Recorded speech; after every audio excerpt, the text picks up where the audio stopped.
Olá, sejam todos bem-vindos. Eu sou o professor Wesley Barbosa e no vídeo de hoje eu vou falar sobre os conceitos de língua e fala. Este vídeo que faz parte do nosso projeto anual de Introdução à Linguística que vimos desenvolvendo aqui no canal ao longo de todo o ano de 2021.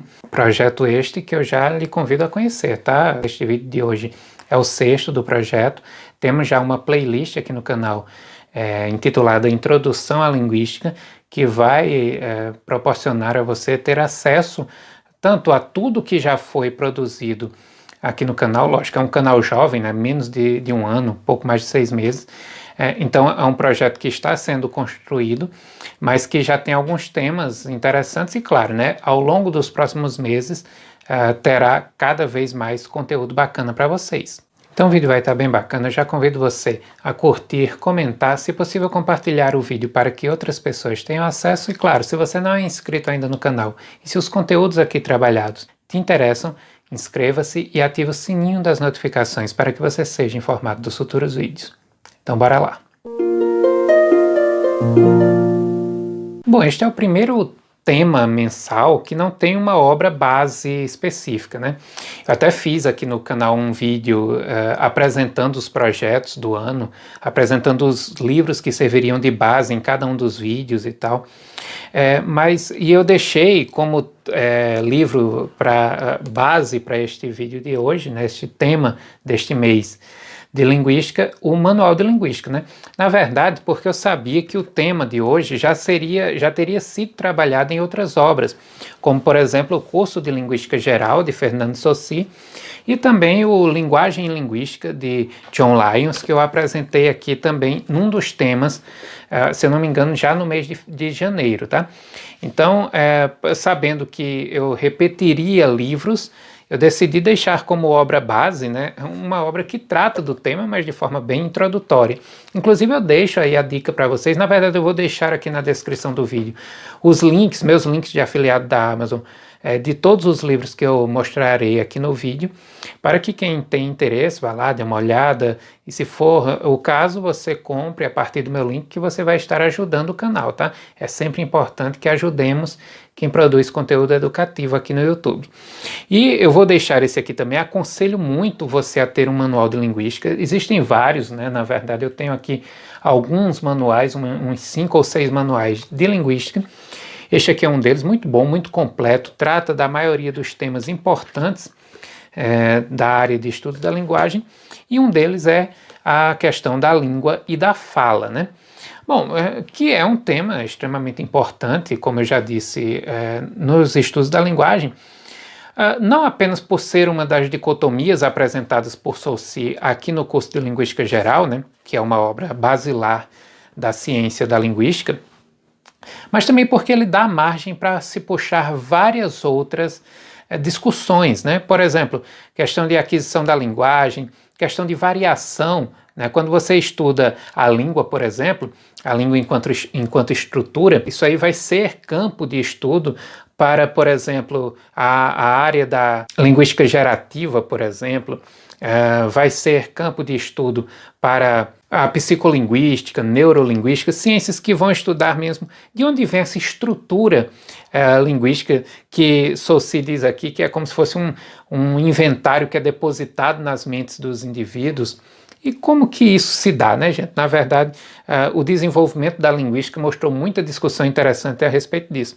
E, claro, em relação à fala, a fala enquanto realização, né, existe também aí um campo muito vasto, e é a consideração da fala e do seu caráter individual, fluido, que nós temos atualmente um arcabouço que vê a mudança linguística como algo natural, algo normal, algo que faz parte das características da linguagem humana. Bom, e uma das primeiras coisas que nós devemos ter em mente em relação a este tema é que linguagem, língua e fala são coisas diferentes, tá? Na verdade, para Saussure, a linguagem seria uma faculdade humana que pressupõe ao mesmo tempo algo já dado, uma estrutura pré-determinada e um lado mutável também. Em determinado ponto do seu curso de Linguística Geral, Saussure diz que a cada instante a linguagem implica, ao mesmo tempo, um sistema estabelecido e uma evolução. A cada instante ela é uma instituição atual e um produto do passado. E isso é muito interessante porque Saussure vai dizer que, independentemente do ponto de vista a partir do qual se olhe para a linguagem, nunca nós teremos uma visão completa, uma visão do todo, né? Ela nunca vai se oferecer integralmente, justamente por esses dois lados, né? E nós temos áreas dos estudos da linguagem que se ocupam ou de uma ou de outra esfera, embora tenha também aquelas áreas fronteiriças, mas, enfim, o campo é muito vasto, né? E dependendo de como que você observa a linguagem e do que você vai tomar como objeto, se é aquilo que se perpetua ou se é aquilo que constitui a variação, isso aí vai implicar em procedimentos diferentes, em conclusões diferentes também que você vai tirar das suas abordagens. Então, isso é muito interessante. E ele vai dizer também, perguntando-se, né, mas o que é a língua? Ele diz, para nós, ela não se confunde com a linguagem. É somente uma parte determinada, essencial dela, indubitavelmente. É ao mesmo tempo um produto social da faculdade de linguagem e um conjunto de convenções necessárias, adotadas pelo corpo social para permitir o exercício dessa faculdade nos indivíduos. Tomada em seu todo, a linguagem é multiforme e heteróclita. Então, a linguagem ela tem realmente esses dois lados, né? A língua é o seu lado social, né? O seu lado que é estabelecido convencionalmente pelos falantes, né? Por uma comunidade. Ao se tomar este termo, né, convencional, devemos ter consciência de que estamos falando também com pessoas que estão entrando no curso de letras agora, né, que ainda não entenderam muito bem isso aí. Então, eu peço licença a quem já está mais avançado nos estudos para ser bem básico, né? Quando se fala em convenção, nós temos uma ideia do que seja uma convenção, né, um encontro e tudo mais. Não é que em determinado momento pessoas se reuniram num espaço e disseram, olha, a língua vai ser assim, assim, assim. O sentido de convenção aqui é um sentido de uma construção social ao longo do tempo, né? Então a língua ela foi se construindo e essa estrutura foi sendo aceita, foi sendo perpetuada pela comunidade de falantes, foi sendo adotada em ritos, em cerimônias, em situações ali cotidianas de utilização da linguagem que fez com que essa estrutura se tornasse comum aos indivíduos daquela comunidade. E em se tornando comum, ela passa a ser para cada um desses indivíduos algo imposto. Ou seja, você não pode hoje do nada acordar e dizer, eu a partir de agora vou me comunicar de uma forma diferente, vou estabelecer uma nova língua, uma nova estrutura. Você não teria essa liberdade porque como a língua é um estatuto social e como ela serve justamente para isso, para a interação entre indivíduos, você só é aceito nessa interação se você estiver utilizando o mesmo código que os demais. E é muito interessante essa noção de que a língua ela é ao mesmo tempo um produto social da faculdade de linguagem e um sistema de convenções, ou seja, enquanto ela é o resultado dessa interação, ela é também aquilo que impõe-se aos indivíduos quando eles decidem interagir. Então é um grande círculo, um elemento extremamente complexo, né, gente, que mostra aí o quão rico é este campo de estudos. Bom, mas aí a própria definição de linguagem apresentada anteriormente, ela já mostra que a linguagem não é apenas essa parte estrutural, essa parte imposta, esta parte que pré-existe aos atos de comunicação. Ela tem também o lado da execução mesmo, né, da utilização da língua em situações reais de interação entre os indivíduos. E é neste momento em que entra em questão o conceito de fala. E aí, para Saussure, a fala é um ato individual de vontade e inteligência, no qual convém distinguir, primeiro, as combinações pelas quais o falante realiza o código da língua no propósito de exprimir seu pensamento pessoal, e segundo, o mecanismo psicofísico que lhe permite exteriorizar essas combinações. Então vejam aí a questão das combinações do código linguístico e tudo mais, tudo isso evidencia a indissociabilidade entre realização e estrutura. E aqui num dos artigos do livro organizado por Mário Eduardo Martelota, o autor do artigo específico que trata desse tema, né, que é Marcos Antônio Costa, vai dizer que a fala trata-se, portanto, da utilização prática e concreta de um código de língua por um determinado falante num momento preciso de comunicação. Então, vejam aqui o tanto de elementos que estão presentes no ato de fala. Tanto a utilização de um código, né? O fato de haver um código aí é um primeiro elemento. Segundo, a utilização, ou seja, alguém que se propõe com determinadas finalidades, com determinados objetivos, ou seja, entra aí a necessidade de interação, a necessidade de colocar-se num determinado evento social, enfim. E esses objetivos também são importantes quando nós tratamos desses elementos. E entra aí também a questão do momento de comunicação, ou seja, do contexto, né? E tudo isso aí concorrendo de forma muito especial para que a fala ela tenha essa importância tão grande que a linguística moderna lhe dá. Porque é tudo isso que vai fazer com que cada utilização que o falante faz do sistema linguístico em determinadas situações seja único. Tudo isso é evidenciado pelas escolhas, pelas combinações realizadas ali. E mais rica ainda a discussão se torna quando nós entendemos esse falante como grupos, né? Isso pode ser feito também, né? Ou seja, diferentes grupos sociais, eles utilizam a estrutura, o sistema linguístico de forma diferente.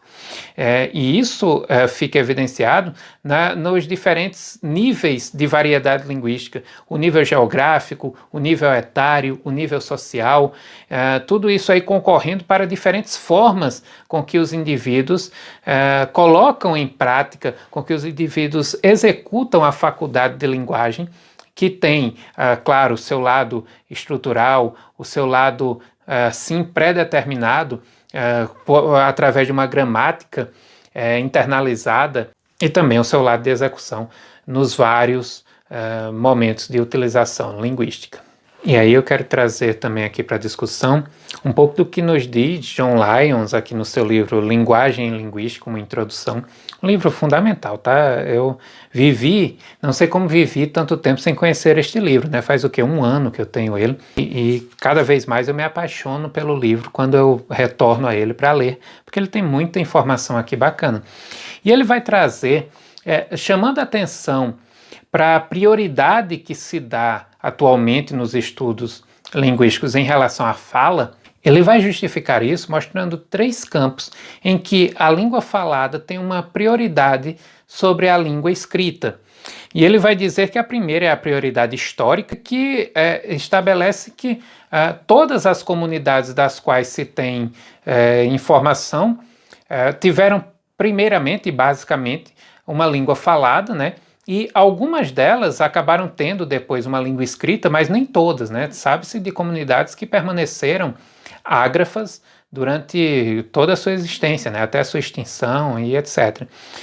E o próprio processo de aquisição de uma língua por outras comunidades, de uma língua escrita por outras comunidades, foi muito mais imposto do que resultado de uma evolução ali das necessidades daquela comunidade, né? Uma complexidade maior nas suas relações sociais.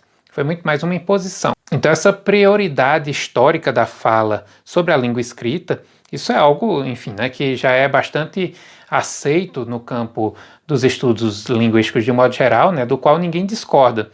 Mas existem outras prioridades interessantes, por exemplo, a prioridade estrutural. A prioridade estrutural da língua falada em relação à língua escrita, ele vai mostrar, por exemplo, a questão da possibilidade de combinação de certos sons. Para ele, a potencialidade de combinação entre os sons utilizados em uma língua específica depende em parte de propriedades do meio Certas combinações sonoras são impronunciáveis ou de difícil produção, e em parte das restrições mais específicas aplicáveis somente àquela língua. Ou seja, existem certos imperativos que dizem que numa língua tal determinados sons são possíveis e outros não. Por exemplo, o fato de que na língua portuguesa a base da sílaba será sempre uma vogal, nunca uma consoante. Sobre isso nós futuramente teremos vídeo, tá, gente? Sobre a estrutura da sílaba em língua portuguesa. Mas a estrutura da sílaba é aquela representação de um trapézio, né? Em que aqui em cima nós temos a base, aqui o aclive e aqui o declive. E sempre em língua portuguesa a base é ocupada por uma vogal, nunca por uma consoante, e nunca uma vogal vai estar ou no aclive ou no declive. Quando existe isso, nós chamamos de semivogal. Ou seja, isso é uma propriedade da nossa língua.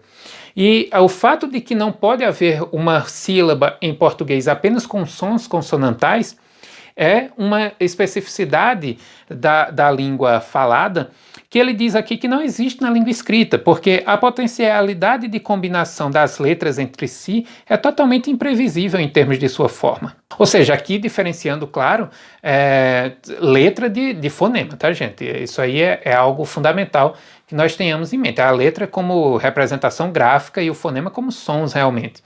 Então, enquanto que existem regras internalizadas mesmo em cada língua, né, cada língua com as suas próprias, de combinação de sons, de combinação de fonemas, em relação às letras em si, isso não existe, né? E já mostra aí uma precedência estrutural, uma prioridade estrutural da fala em relação à língua escrita.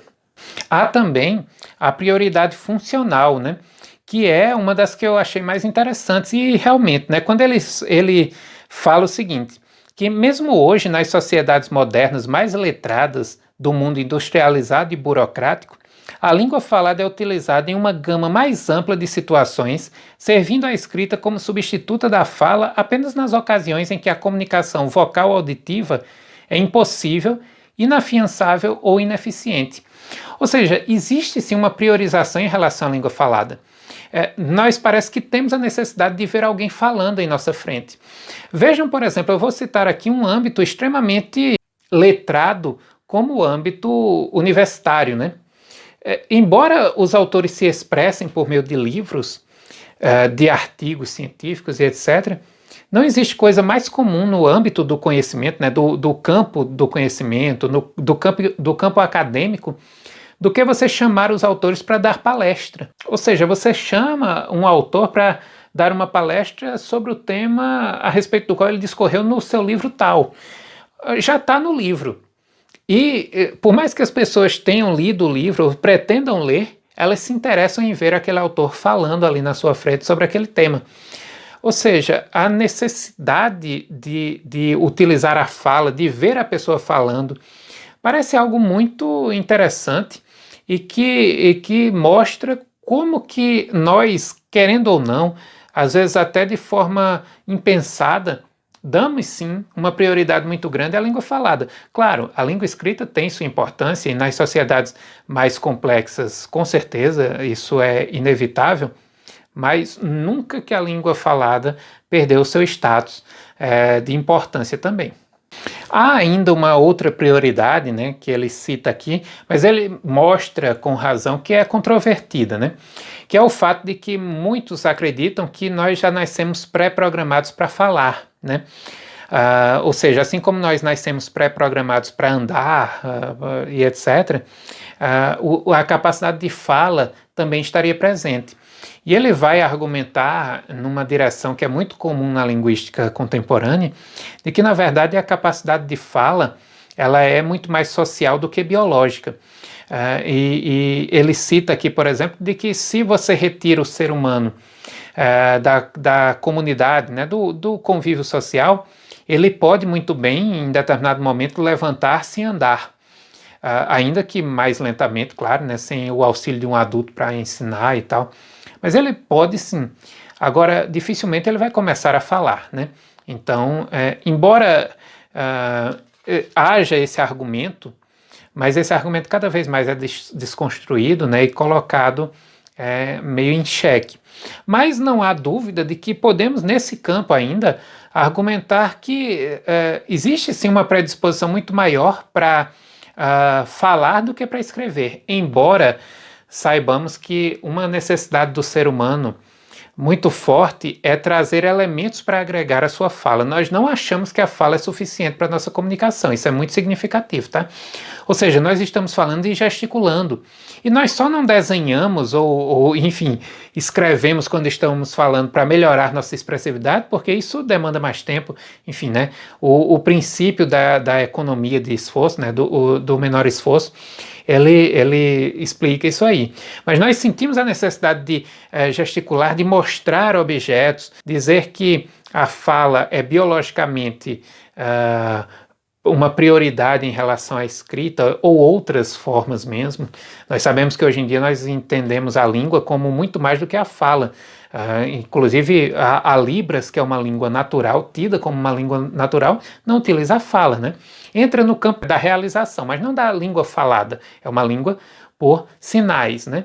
Enfim, mas trata-se aí de uma dicotomia extremamente interessante, de conceitos que dão sim muito pano aí para manga, né, para discussão no nosso campo de estudos da linguagem, que têm sido muito explorados. Por isso que eu também optei por fazer este vídeo, porque eu sei que ao longo da história desse canal, em muitos momentos eu precisarei recorrer ao conceito de língua, ao conceito de fala, e precisarei remeter o público a este vídeo aqui. Então ele fica aí como um vídeo coringa para futuramente servir de base para outras discussões. E com certeza as colocações aqui de John Lyons, assim como, enfim, os próprios conceitos trazidos por Saussure, a contribuição aqui do livro organizado por Martelotto, tudo isso enriqueceu muito o debate e mostra que o nosso campo de estudos é muito rico, que existem muitas possibilidades de abordagem de um objeto e que vale a pena sempre, para todos nós que escolhemos esta área, mergulharmos fundo nos estudos dos conceitos e das áreas que correspondem ao nosso curso. Então é isso, eu espero que vocês tenham gostado do vídeo. Se gostaram, não deixem de interagir, deixando seu comentário, deixando suas sugestões para futuros vídeos, porque a participação de vocês também é fundamental para que este canal continue crescendo. Eu agradeço muito a audiência e até o próximo vídeo.